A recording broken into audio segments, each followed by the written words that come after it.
wari uzi ko amarira yawe atari amazi gusa ahubwo ari umuti urengera umubiri wawe? Kuki uri kurira wumva worohewe? Kuki se izuru ritangira gutemba iyo urira? Ese kurira ni intege nke cyangwa n'ubwenge bw'umubiri wawe? Tugiye gusobanukirwa neza imva n'imvano y'amarira. Amarira akomoka he? Ava he? Yikora ate mu mubiri? Ubumenyi buhindura ubuzima. Ni ku Mbumbe Knowledge. Nanjye ndi Fiston Uwimana. Mu maso yawe cyangwa se yanjye hejuru gato hari utunyangingo twitwa lacrimal gland. Aha niho amarira aturuka, ariko ntutekereze ko amarira aza gusa igihe urize. Oya, umubiri wawe ukora amarira buri gihe niyo waba utabizi. Iyo uhumiriza, ayo marira asakara ku jisho hose agamije gusukura ijisho, akaritosa, akanaririnda.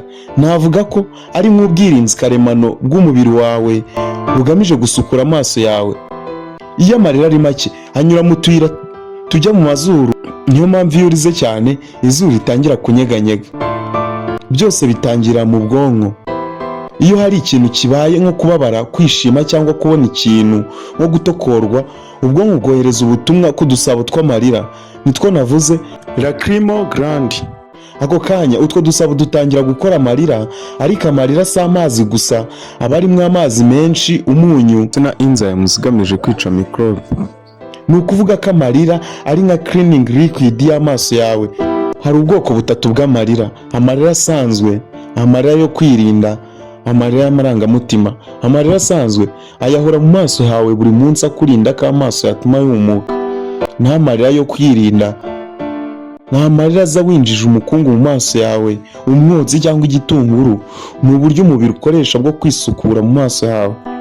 Amarira y'amarangamutima, aha ni ibintu biba bikomeye cyane iyo urize kubera agahinda, ibyishimo cyangwa ubwoba. Amarira yawe aba arimo imisemburo igabanya stress. Niyo mpamvu nyuma yo kurira wumva worohewe, umutima ugatuza.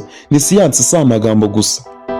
Kurira bifite akamaro kanini kuko bigabanya stress, kurinda amaso microbe, gusukura amaso, gufasha umubiri gusohora amarangamutima. Ni ukuvuga ko kurira si intege nke, ahubwo ni uburyo bw'umubiri bwo kwikiza ikibazo no kwisubiza mu buzima busanzwe. Ubutaha nubona umuntu ari kurira, ntuzamuseke cyane kuko umaze kumva icyo kurira bivuze. Kandi ikindi, ujye umenya yuko umubiri we uba uri gukora akazi gakomeye ko kumufasha gukira.